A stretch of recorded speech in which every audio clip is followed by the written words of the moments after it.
Good morning, everyone. Emily Moody here on the KY3 Digital News Desk on this Tuesday morning and Christmas week, exciting week. And I'm excited today to bring you a success story, a wonderful success story that took 11 days to happen.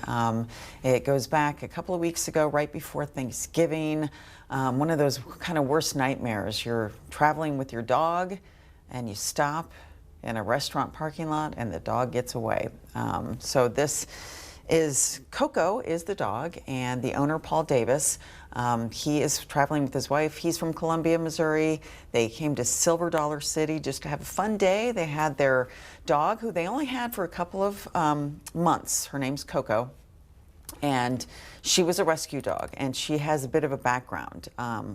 Not an easy background, and Paul goes into it, but she's already kind of a skittish dog, and he'd only had her for a few months. So you got to keep in mind how skittish that kind of a dog can be. And so they're traveling with her, and they have a truck, and she's in the back of the truck, and normally in a kennel, but she was outside of the kennel, and they pull into a restaurant, and door opens, and the worst thing happens. Worst case scenario, she's out the door. And we're in Branson, we're talking about. So if you've been to Branson, you know that we're talking like a lot of woods and rocky terrain and hilly areas. And it just was really like worst case scenario nightmare for Paul and his wife. So they eventually got a professional trapper involved, Brittany Scherf. I've brought you stories with her many times. She is a miracle worker.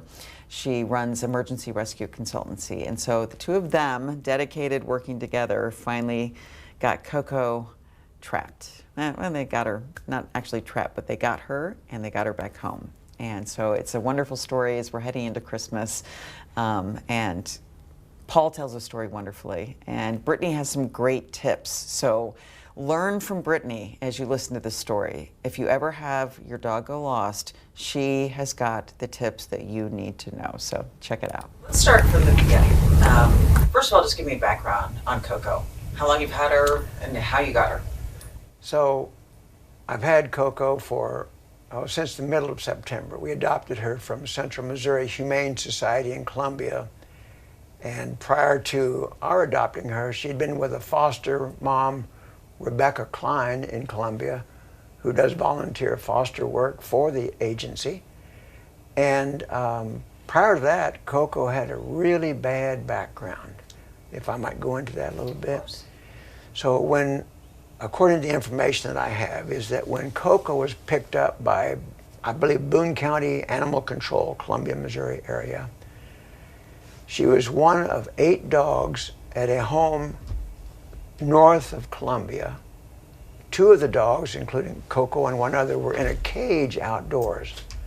6 of the dogs were inside a house. And my information is that the reason Animal Control came to the house is that the lady in the house, the owner of the house, had died. It had been 8 to 10 days before Animal Control came and rescued the dogs, so they may have had no care for that period of time.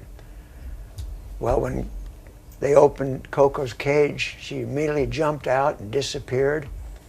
And it took Animal Control 3 days with a feeding station, and they finally trapped her, brought her to Humane Society, and because she was in such bad shape from either abuse or neglect or both, they quickly placed her in the foster home with Becca Klein.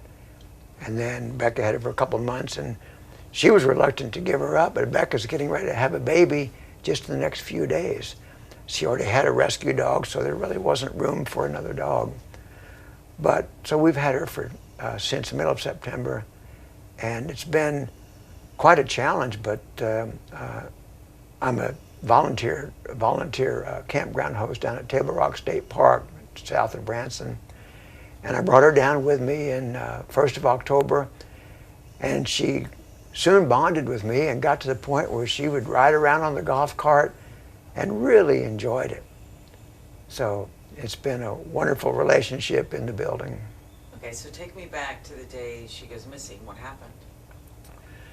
So this was just Friday before Thanksgiving. And my wife Debbie and I had gone to Silver Dollar City just for the afternoon